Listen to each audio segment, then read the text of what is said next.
ya teman-teman menjaga supaya nama baik Dani tetap ada di situ, dan ya udah iki legacy ini diterus kayak gitu. Tidak menjadi rebutan. Aduh. Jiro Lupat Mo 678 Posyandu podcast pelayanan 2 gelan. Kita sapa dulu dulur-dulur. Apa nih emang heboh no? Ini dulur-dulur yang ada di Suriname, Makau, Belanda, Hong Kong, Taiwan, Singapura, Brunei Darussalam, Malaysia, Arab, dulur-dulur Jawa sing sumebar sak donya.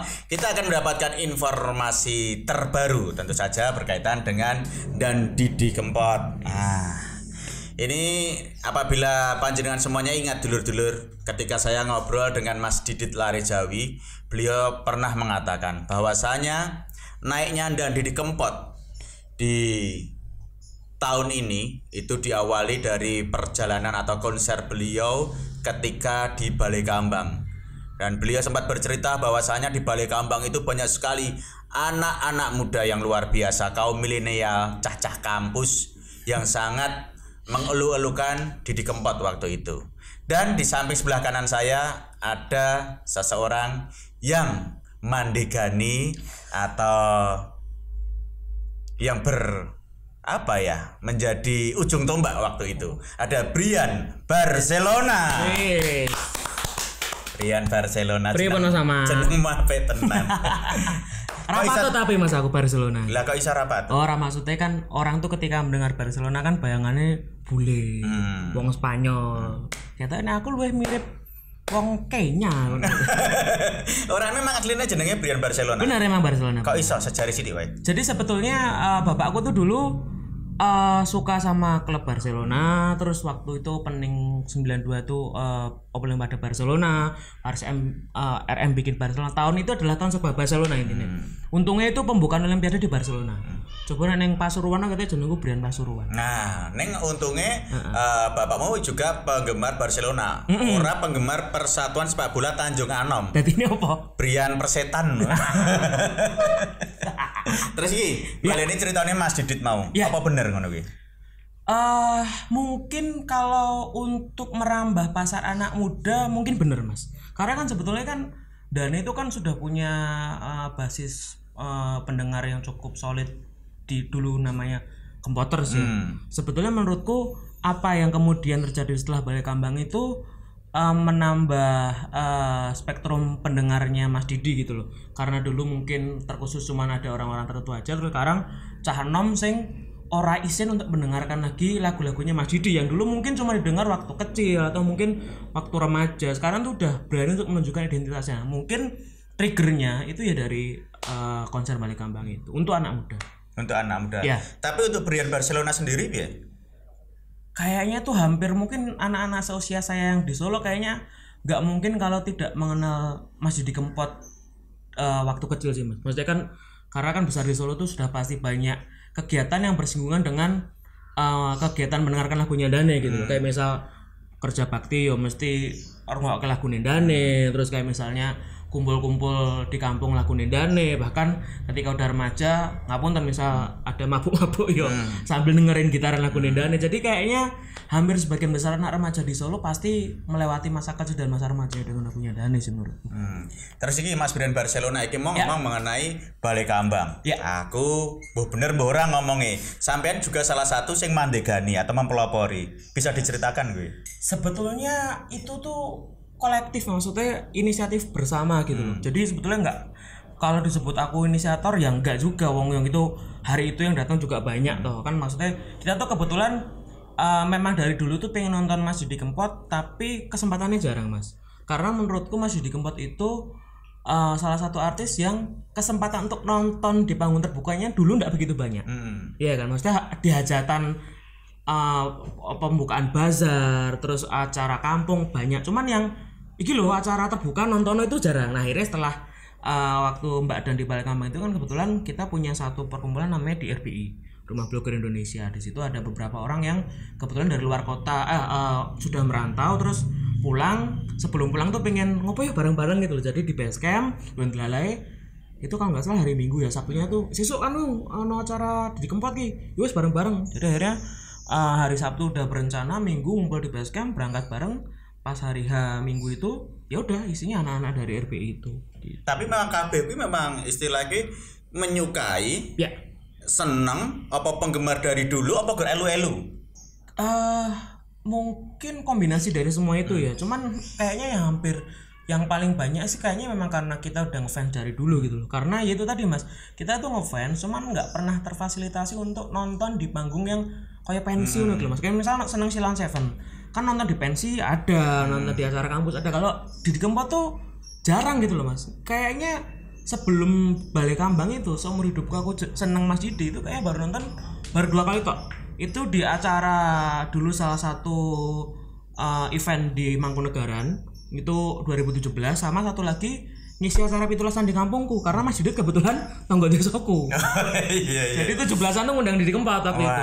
Itu orang mergo kampungmu sugih ya. Bukan, karena nepotisme. Hubungan kekerabatan. Terus iki Gitu.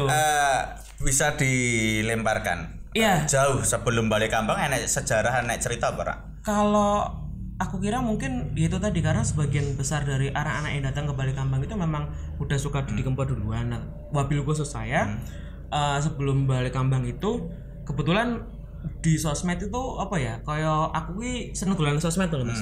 Di Twitter terutama ya. Nah, waktu itu karena kebetulan saya udah merantau di Jakarta 2018 itu saya nonton Synchronize Festival. Itu salah satu line up yang paling mencuri perhatian saya adalah NDXK. Aku nggak nyangka di panggung yang sebegitu urban terus yang nonton ki wong wangi-wangi ning Jakarta cah nom-nom ngurukke lagu yang iki nyanyi kabeh.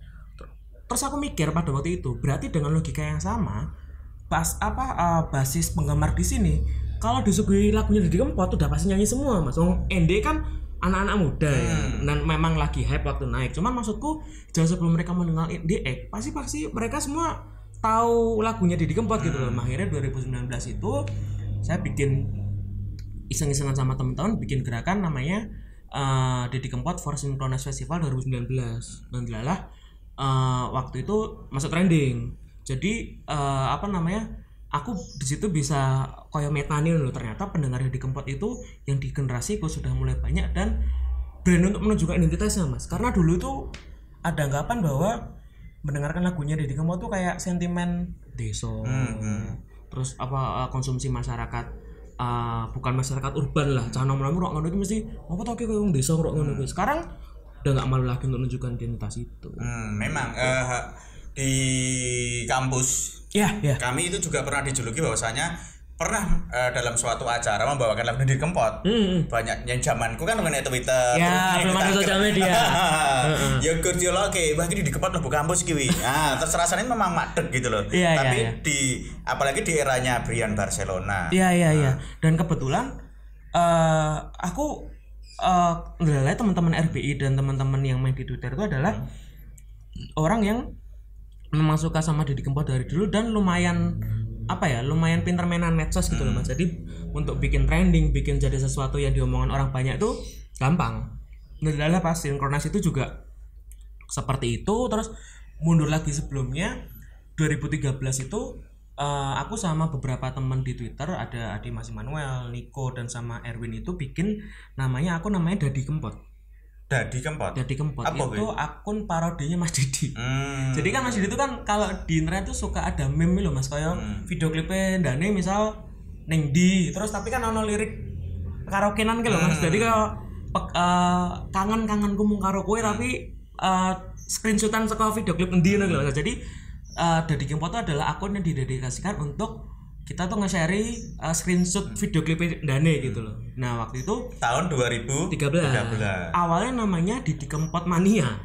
Sobat elek banget Didi Kempot Mania. Nah, aku numpak kendaraannya saya jentet ngono wae kaos mireng tulisannya gede-gede ya. Tapi itu akhirnya saya ganti karena Didi Kempot Mania itu sering di-mention sama radio. Kalau misalnya muter lagunya Mas Didi dikira itu adalah akunnya Mas Didi. Jadi misal radio A di kota mana no playing Cidro by Didi Kempot Mania, padahal itu bukannya akunnya Mas Didi gitu loh. Bahkan sampai salah satu stasiun TV itu pernah waktu Mas Didi tampil di situ sebentar lagi akan tampil Dadi Kempot Mania. Lho iki dudu masih di akhirnya kita rembukan dan takut disalahgunakan juga, akhirnya ya wis lah dipleset ke jenenge Dadi Kempot. Jadi selama berapa tahun ya kita gojek-gojekan pakai akun Mas Dadi Kempot gitu. Tapi Mas Dadi Kempot sendiri tahu nggak kalau dirimu gojekan dengan Dadi Kempot Mania itu? Pernah ketemu kebetulan pas aku bikin acara stand up di salah satu hotel di Solo.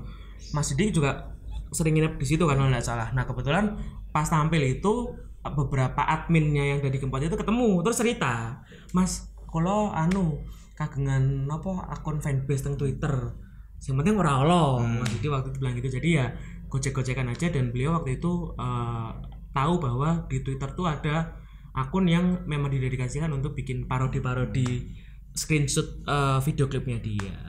Tapi Mas Didi Kempot itu penyanyi yang paling nggak suka apabila lagunya diplesetke lho. Iya, Mas Didi ngendika gitu, Mas Jepang juga, Mas Lente juga. Ya.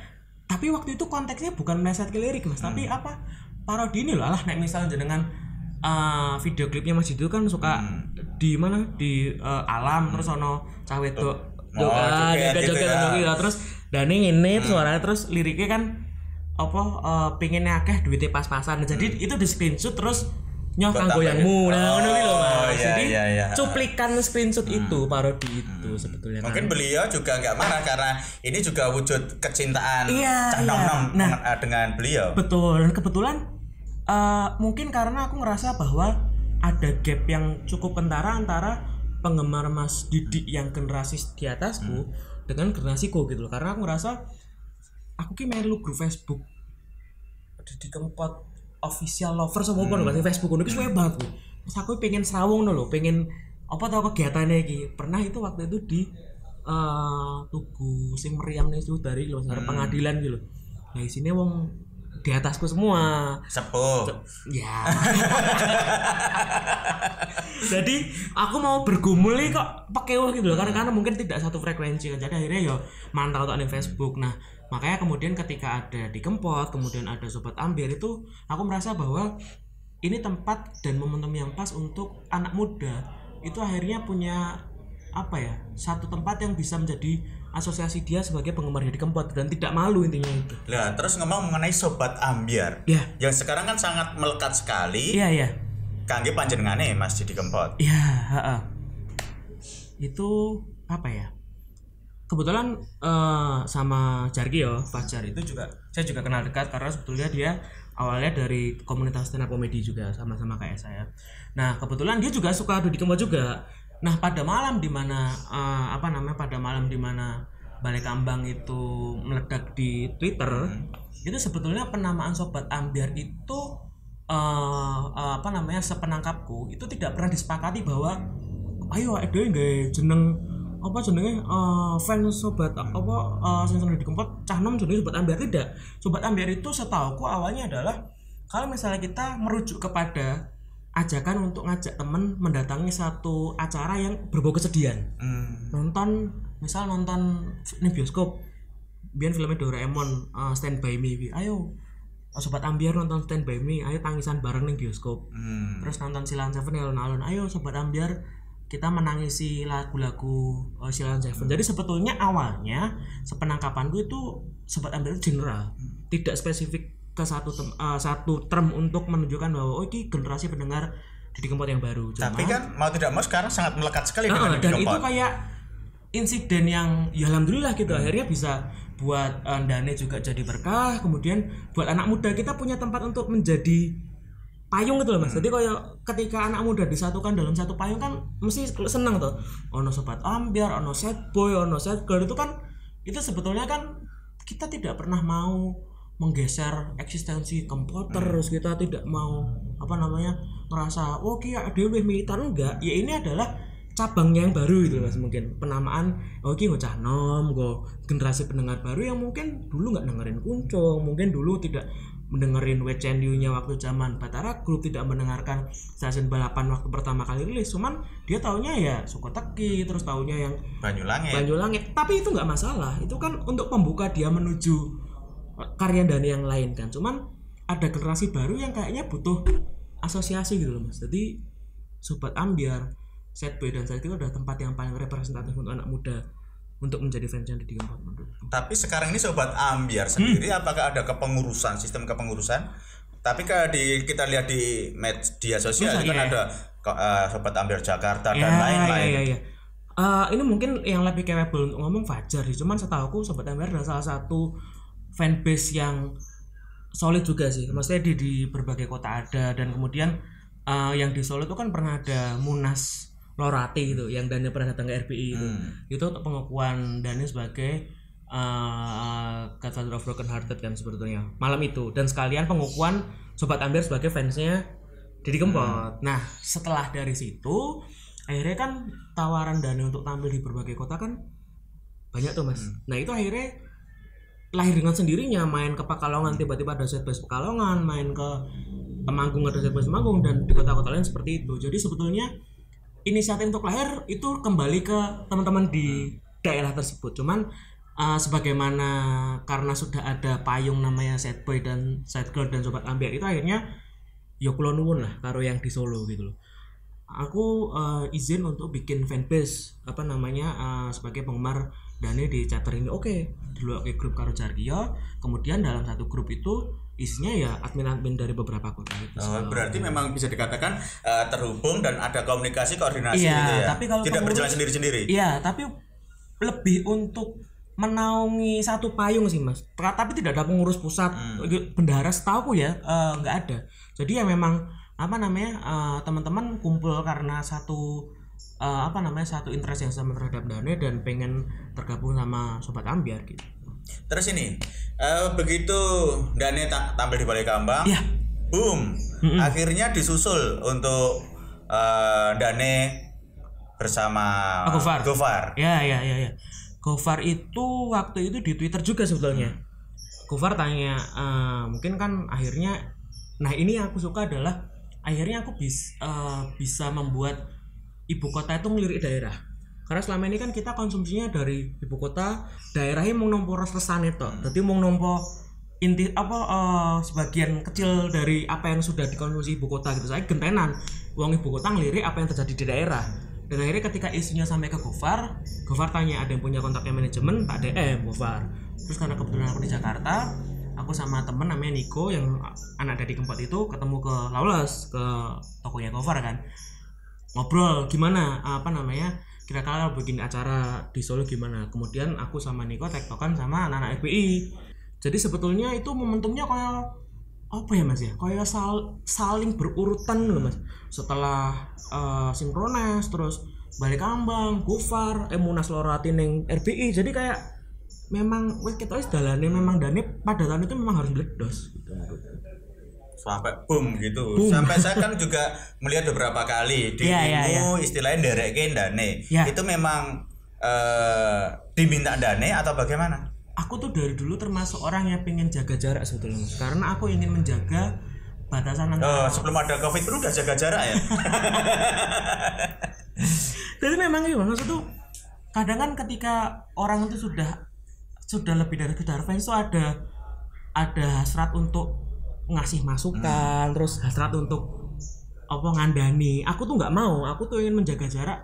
Mas Yudi tetap sebagai satu-satunya superstar Jawa yang tak idolai, aku sebagai fans. Udah, harusnya ada batasan antara itu. Jadi aku nggak mau melompati batasan sebagai seorang yang masuk ke dalam kru, terus aku ikut manggung. Aku nggak mau, aku membatasi itu karena orang yang aku kenal Mas Yudi itu bukan sebagai sosok personal, tapi sebagai musisi dan penggemar. Jadi aku sebetulnya sangat menjaga jarak untuk tidak terlibat di internal. Karena ingin pengen menikmati dari fans loh mas. Karena kan berjarak luwih kadang ada beberapa hal yang ketika sudah tidak berjarak tuh kekagumannya hilang. Nah aku takut seperti itu. Jadi aku pengen nonton Dani iki ndangak terus aku pengen. Tapi kan memang ada beberapa sih ya, kalau sudah merasa dapat ruang untuk dekat malah nempel. Nggak pengen seperti itu. Ya mungkin kalau aku mas ya, aku tidak subjektif lagi untuk menikmati karyanya gitu. Karena aku kebetulan juga punya basic penulis musik. Aku pernah bikin lagu kurasi albumnya Didi Kempot tuh 2013, bikin 10 lagu Didi Kempot yang sebaiknya Anda dengar.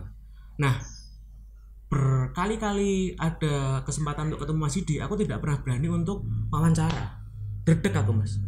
Sampai akhirnya baru ketemu sekali tuh terus 2019 di Cikini, ketika dia ngisi di salah satu acara partai di Jakarta. Wiki kaya ya bro niki kaya wong kemringet Mas. Aku menang tok kaya kethek ditulup kae lho. Dadi yos ditakoni pun dahar, pun yen ngopi pun asine yo pengen ngomong akeh, pengen takon Mas lagu iki apa maknane, terus biyen ini manggung iki apa inspirasimu apa, cuman lidahe kelu lho Mas. Apa ya? Starstruck lho istilah. Jadi kaya ketika ketemu seseorang sing mbok idolai, saking kowe idolai yo wis menang tok ngono kae.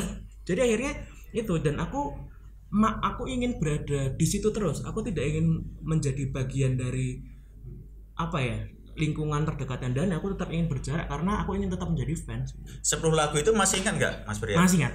Apa aja? Ketaman Asmoro, Parangtritis, Nut Ngiyup, Cidro, Stasiun Balapan. Nomor satunya tuh WCNU. Nomor satunya tuh adalah Cintaku Sekonyong-konyong Kader.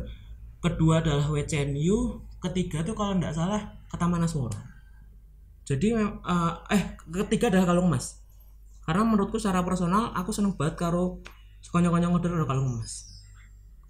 Menurutku tuh ada apa ya Mas ya? Ada stereotip yang terbagi antara penggemar Mas Didi yang lama dan generasi muda yang baru. Generasi muda yang baru tuh mana Mas Didi mungkin sebagai musisi yang patah hati, tangisan. Ya nggak masalah, cuman generasi yang dulu mungkin mengenal Mas Didi sebagai tokoh yang nek nyanyi ki selengean, liriknya lucu, terus video klipnya ki guyon itu loh. Nah, aku mungkin mengenalnya lewat itu dulu, dan kayak nyantol adalah Cintaku Sekonyong-konyong Kader ki nek visual di otakku tuh nancep karena apa? Ya pertama kali denger itu gitu. Dan WCNU. Sebenarnya apa toh yang mendasari cah nom-nom milenial kok iso gandrung dengan Didi Kempot? Karena menurutku merasa terwakili merasa terwakili, dan Mas Didi itu kan selalu menempatkan sebagai orang paling menderita sedunia kan. Saiki di logika ya. Urip gari balung lelo tak lakoni lho. Urip tinggal tulang itu kan kuwi ra masuk akal to. Kuwi dadi dudu menungso meneh kuwi. Cuman dia selalu menempatkan diri sebagai orang paling menderita. Nah, anak muda itu kan ketika patah hati kan selalu hiperbol. Kaya uripe paling nelongso dhewe sak donya lho. Ora nek kowe iki aku ora iso apa-apa. Nek ra ono kowe aku ora. Padahal biyen yo ora kenal. Nah iya. Biyen ra ono ya cek urip-urip bae. Nah, ketika mendengarkan lagunya Mas Didi merasa terwakili sekali dengan Mas Didi kan liriknya kalau dibedakan sebetulnya puitis di level yang berbeda dengan penulisan lirik berbahasa Jawa dari musisi yang lain gitu loh Mas. Nah, anak muda itu menurutku keterwakilan patah hatinya tuh sangat diwakili sama Mas Didi. Dan kedua adalah menurutku dalam 1 tahun 2 tahun belakangan sebelum Balik Kambang itu tren musik Jawa musik dengan lirik berbahasa Jawa itu lagi naik juga gitu loh. Jadi akhirnya ya serba momentum yang pas. Terus akhirnya begitu ada rentetan rangkaian Mas Didi di puncak karir. Iya. Tiba-tiba beliau meninggalkan kita. Apa yang Brian Barcelona rasakan pertama kali mendengar itu? Saya tuh dikasih tahu kalau Mas Didi meninggal tuh dari adik dibangun gitu. Maksudnya kan wong tangi turu ki nek ditangi iki kan nek ra memang wayahe tangi atau ada info penting teman. Nah ketika iki aku ditangi kan amarga sing loro kuwi. Jadi bangun tidur dikabarin Dana meninggal tuh antara tangi turu setengah sadar sing ngawang lho Mas. Tapi ngawangnya itu ngawang antara karena bangun tidur sama ngawang tidak percaya mendengarkan Dane meninggal loh. Karena kan serba mendadak itu kan. Dan pada hari itu juga langsung tektokan dengan Jarkio, dengan beberapa teman sempat ambil Jog dan Suharjo. Ya akhirnya tektokan sama anak-anak FPI juga ke Ngawi. Ikut ke Ngawi. Saya sudah komit sebetulnya waktu sebelum berangkat tuh kayak aku ikut nangis karena aku tidak ingin mengingat hari ini sebagai hari dimana aku tangisan loh. Waktu di jalan di tol Ngawi aku sempat gojekan karo cah-cah iki ndane iki mung lungane kaya lu ngomong sedelok gitu. Ya omong kayak gojekan tok gitu loh. Tapi setelah sampai Ngawi, sampai Mejasen, terus sampai pemakaman itu kayaknya ono sesuatu sing beda Mas. Kayak nonton pusaranya Mas Didi sendiri tuh kayak kayak sesuatu yang tidak pernah terbayangkan ketika aku menjadi fansnya Mas Didi gitu loh. Bisa nonton makamnya langsung. Jadi apalagi waktu di hari itu kan pecah tangis tuh banyak banget kan dari keluarga kan, dan aku tidak ingin mengintervensi karena aku fans terus melu rombongan keluarga enggak kan, ya keluarga rampung, keluarga besar rampung, personel band rampung, setelah rampung baru teman-teman yang dari Solo akhirnya di sekitar makam itu ya pecah tangisnya di situ. Karena apa ya Mas, di kuat-kuatnya ternyata ya ora kuat karena ketika nonton makamnya langsung gitu loh. Kalau dari berangkatnya sih mungkin kita masih gocekan ya, dan kebetulan aku bikin obituari tulisan tentang persembahan untuk perjalanan karirnya Mas Yudi. Itulah obituari terpanjang dan terlama yang pernah aku bikin, karena biasanya aku bikin obituari itu 1-2 hari selesai. Cuman kemarin obituarinya Mas Yudi itu 5 dino rampung-rampung aku. Jadi kok setelah nggarap lagu TV nyetel perjalanan di Kempot lu ngomong terus aku neng kamar radio nang di Kempot, aku ngantin yang wedangan go laptop, wedangan bakal wedanganku nyetel di Kempot. Aku ki pengen ini wedangan kira genre ngerti TV ngono lho Mas, tapi akhirnya di situ ya semua orang merasa kehilangan kan. Dan ya wes akhirnya setelah perjalanan 5 hari itu akhirnya tulisanku persembahan untuk obituari Mas Yudi akhirnya selesai juga. Dan ini bisa menjadi sebuah fenomena kehilangan sosok artis, tapi rasanya masih sampai sekarang kita mendekati 100 hari. Bener. Kalau sangat berbeda dengan yang lainnya. Sampai ngerasa hilang nggak Mas? Maksudnya apa namanya? Kayaknya tuh kalau di benakku tuh kayak kita nggak ketemu aja, tapi kayaknya Mas Yudinya masih ada gitu loh. Maksudnya secara fisik mungkin udah nggak ada, cuman dari segala yang kita lakukan di keseharian kayaknya Mas Yudi masih sangat erat dengan kehidupan kita gitu loh. Muter konco-konco ya bisa nyetel lagu Dane, buka Instagram yo foto Dane CNN. Jadi kayaknya mungkin butuh beberapa waktu sampai bener-bener kita terbiasa dan menyadari bahwa Dane wis eneng gitu. Walaupun Dane sudah tidak ada, tapi sobat ambiar Sadboy Sadgul ya masih ya bukan mengecil tapi semakin membesar. Dan Jarkia tuh kalau nggak salah pernah ngomong sama saya ingin menjaga warisannya Dane supaya orang-orang yang sudah terkumpul dalam satu payung ini diarahkan ke positif gitu. Jadi memang ingin terus melaju meskipun sudah tidak mungkin nonton Dane lagi gitu, tapi tetap di payung yang sama sebagai sobat ambiar dan Sadboy Sadgul itu. Tapi kan di dengar ini kan ada terjadi beberapa blog. Apakah Brian Barcelona juga mengetahui salah satu blog itu? Saya apa ikut di blog yang blog B. Rumah saya memang blog B. Saya gerakan non blog saya Mas. Jadi tidak. Tapi memang ada itu. Ya. Mungkin ada banyak narasumber yang lebih capable untuk menjelaskan. Saya takutnya malah didarani nambah-nambah. Kalau saya sih pengennya ya semua serba berteman, semua serba yos lah. Menurutku kasihan Dane kalau misalnya ada banyak orang yang harus terus menajamkan konflik, padahal sebetulnya menurutku Dane iki ya butuhnya mengundungane, butuhnya didungakne, dan ya kita mengapresiasi karyanya gitu. Jadi ya kalau ada konflik dan konflik tuh saya pengen ya kalau bisa saya menjauhi sih, maksudnya nggak pengen terlibat aja. Kalau misalnya ada pun ya wes lakukan personal masing-masing gitu. Tapi kan dirimu juga salah satu awalnya penggiat loh, harus bertanggung jawab loh ini loh. Enggak, bertanggung jawab apa enggak? Ya itu kan personal maksudnya, kalaupun ada itu kan personal. Jadi ya menurutku kita kan nggak bisa mengatur ketersinggungan seseorang ya. Apa kita senang harus apa, benci harus apa, kan kita nggak bisa ngatur. Kalau aku sih nggak pernah pengen ikut di haluan mana gitu loh. Jadi ya wes aku ki ya seneng di Kempot wes titik itu aja. Ranggo koma. Kalau memang benar ada blog sana blog sini, apakah ada nggak niatan Brian Barcelona merukunkan atau mengkomunikasikan itu semuanya kan juga untuk Dane nanti? Emang kenapa harus dirukunkan? Memang sedang konflik. Nah, aku kan tanya. Dirukunkan ini seakan-akan sedang ada konflik. Berarti tidak ada. Tidak ada. Aman, alhamdulillah. Ini kan harapannya, betul. Kok harapannya? Iya. Kenyataannya. Maksudku, harapanku apa yang aku dengar tadi keliru. Betul. Mudah-mudahan seperti itu. Nah, ada pesan khusus Brian Barcelona untuk sobat ambiar, Kempoter, Sadboys dan juga Sadgirl. Apa ya? Kalau aku sih berharap bahwa perjuangan teman-teman seluruh kompoter, seluruh set boy dan sobat Ambiar itu kan dari dulu pengen untuk melegitimasi status legendnya Mas Didi sebelum balik kabar dan sebagainya, karena Mas Didi itu udah berkarya hampir 30 tahun, sudah banyak album tapi tidak pernah dapat apresiasi sebagaimana mestinya sebelum balik kabar itu loh Mas. Nah akhirnya setelah gelombang kelahirannya Mas Didi untuk kali kesekian itu kemarin terjadi, jadi harusnya kita tetap menjaga ombaknya supaya tetap di situ gitu. Jadi jangan sampai ombaknya kepecah tapi untuk hal-hal yang tidak ada kaitan dengan Dani. Aku sih pengennya sudah kita perjuangan semua orang ini untuk memperjuangkan, akhirnya Mas Didi dapat apresiasi sebagaimana mestinya, harusnya udah dapat dari berbelas-belas tahun lalu, akhirnya didapat sekarang, ya udah kita jaga nama baiknya gitu. Jadi jangan sampai perjuangan banyak orang untuk menempatkan Mas Didi di posisi sekarang, perjuangan Mas Didi sendiri untuk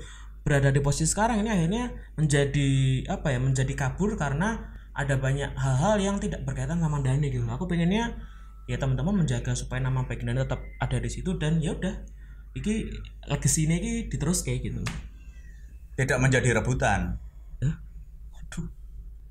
Maksudnya tidak ingin menjadi rebutan untuk apa nih konteksnya nih? Ya kan ada beberapa yang beranggapan dari pihak luar seperti saya ini, kemana ada rebutan toh gitu loh. Ya mungkin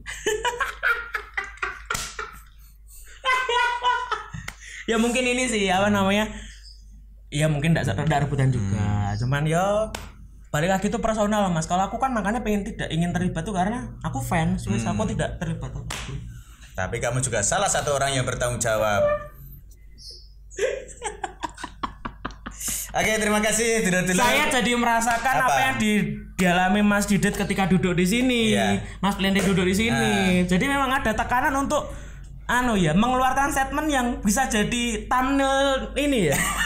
Thumbnail video ya. Ya ini untuk dulur-dulur yang pengen duduk di sini ngobrol apa yang seperti disampaikan oleh Brian Barcelona tadi, ingin menambahi atau mengevaluasi obrolan saya yang mungkin salah atau keliru biar tidak terjadi kesalahpahaman. Betul, intinya semuanya untuk Dadi Kempot ke arah yang lebih baik. Ya. Terima kasih Brian Barcelona. Sama-sama Mas Mama. Biar penasaran nanti kita sambung lagi lain waktu. Siap. Oke. Wassalamualaikum warahmatullahi wabarakatuh.